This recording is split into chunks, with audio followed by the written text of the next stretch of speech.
사랑의 눈물이 모여 2014년 빅고울의 새로운 기적이 생겨납니다. 어떤 일들이 만들어지는 것은 그냥 만들어지는 게 아니죠. 2012년 6월 달에 제가 조선일보에서 어떤 기사를 봤는데, 그리고 다음 아고라에 여러 가지 이야기들이 있었어요. 근데 참 가슴 아픈 일이죠. 세월호 같이 가슴 아픈 일인데, 그때 제가 생각한 게, 그 전에 제 마음속에 세상이 좀 이상하다, 건축가가 바라다 볼 때 세상은 좀 이상하다, 그런 생각을 많이 하고 있을 때인데, 그때 기획을 해서 광주광역시장님이 전 강시장님일 때 추진했던 게 미래행복체험관이죠. 우리가 미래에 행복해질 거라는 꿈이 있다면 우리가 인내할 수 있다라는 거죠. 이제 이게 시장이 바뀌고 선거가 끝나고 나서, 선거가 바뀌고 또 주인이 바뀌어버리면 생각이 틀리니까요. 거기에 맞춰서 우리가 만들어 놓은 거죠. 역사는 강시장 때로 가죠. 미래행복체험관은 학생들을 경쟁을 시키는 게 아니라 원을 돌게 만드는 거죠. 그래서 서로 협조하고, 그 다음에 이런 일은 없어야 한다는 거죠. 축구를 좋아하는 아이가 가족과 축구를 두고 떠나게 된다라는 것은 아무튼 우리한테는 슬픈 일이고 힘든 일이죠. 그 다음에 이게 뭐 성적 비관이나 뭐 이런 내용들이 되게 우리가 볼 때 가정적인 문제가 있거나 가난하거나 뭐 이런 이야기인데, 그런 게 아니고 성적이 아주 좋고 아무 문제가 없는, 그 다음에 머리도 뛰어나고 그런 친구들도 충분히 해맑을 수 있다는 거죠. 근데 이런 부분은 뭐 강남에서 이렇게 문제가 있는 거죠. 근데 학교 폭력은 없어야죠. 근데 이게 왜 있냐면, 어른 문화가, 제가 볼 때는 어른들 문화가 얘들한테 들어간 거죠. 어른들이 아주 잘못된 그런 거 있죠. 내가 힘이 있고 직위가 있으면 나는 마음대로 해도 돼, 이런 문화. 그리고 고등학교 선생님이 그때 당시에 2013년도 4월달 신문이니까요. 일반고가 위기의 상황이랍니다. 교사 10명 중에 9명이. 근데 우리는 감추는 거죠. 그리고 뭐예요? 분화, 효율성. 이런 걸 가르치는 거죠, 애들한테. 빠른 길, 지름길, 부모도 마찬가지고 선생도 마찬가지고. 하지만 우리는 어떤 단어에 더 관심을 가져야 하냐? 비움이나 나눔이나 희생이나 이런 부분.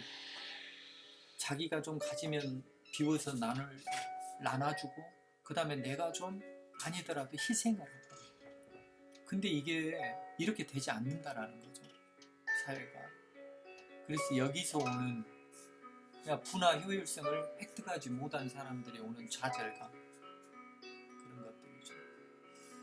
애들이 그러니까 분화 효율성만 계속 챙긴다면 어떻게 되겠습니까? 영혼이 말라가는 거죠. 유학을 못 가면 안 되지 않습니까? 그 어른들이 만들어 놓은 사회죠, 이게 결국은. 그리고 이 어른들은 자기들도 지금 부의 논리에, 효율성의 논리에 푹 빠져 있는 거죠. 그래서 우리가 스스로 알아야 한다는 거예요, 어른들이. 우리가 잘못됐구나.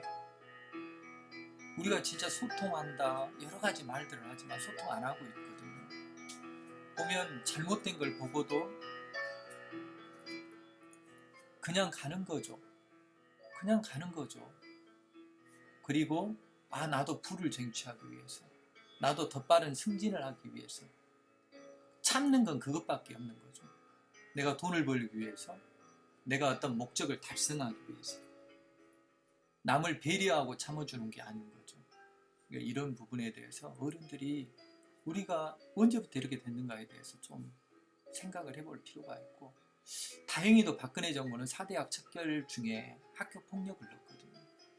그리고 국정모포회가 창의교육과 문화가 있는 삶을 이야기합니다. 창의교육. 교육이 이대로 되는 게 아니고, 그 다음에 문화도 있어야 한다는 거죠.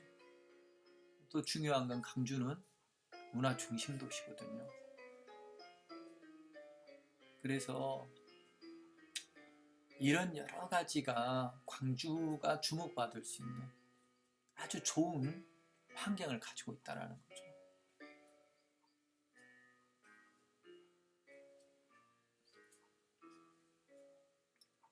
우리 마음속에 사랑이 있어야죠.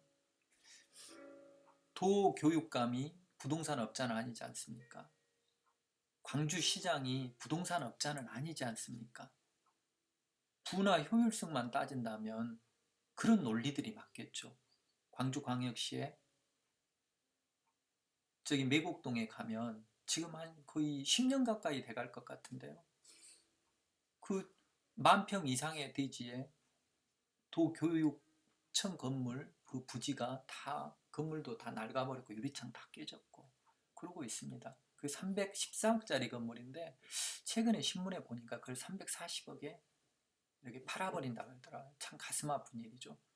저희가 2012년부터 제안을 걸어서 2013년도에 이런 미래행복체험관을 만들고 도는 부지를 빌려주고 그 다음에 시는 이걸 가지고 시행을 해서 대한민국에서 교육의 어떤 바람, 애들한테 뭔지는 뭐가 될지는 모르지만 이제 그 전문가들이 모여서 만드는 거죠.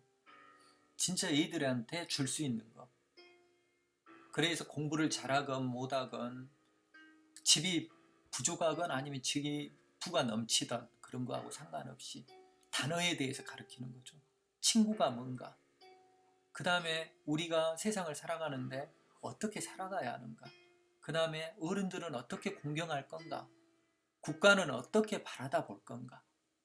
이런 부분에 대해서 우리가 미래에 우리가 행복해지려고 사는 게 삶이니까 이런 부분에 대해서 어른들이 사랑의 눈물을 흘리고 이렇게 만들어보자 이게 취지였는데 이제 시장이 바뀌었으니까 이제 시장은 시민숲 뭐 이런 걸 이야기하고 있기 때문에 우리가 그런 숲의 조성에 대한 부분으로 지금 코드를 바꾸려고 그러거든요. 그래서 이 부분이 광주가 좋은 발전이 될 수 있도록. 근데 너무 가슴이 아픈 건 최근에 돈의 논리에 의해서 도교육청에서도 이제 그걸 매각하는데 건설회사에서 그걸 만약에 사가게 된다면 이런 문제가 남는 거죠. 그 교육의 히스토리를 담고 있는 그 공간에 부어서 그 건물을 헐고 뭘 하겠습니까? 개발의 논리로 가겠죠.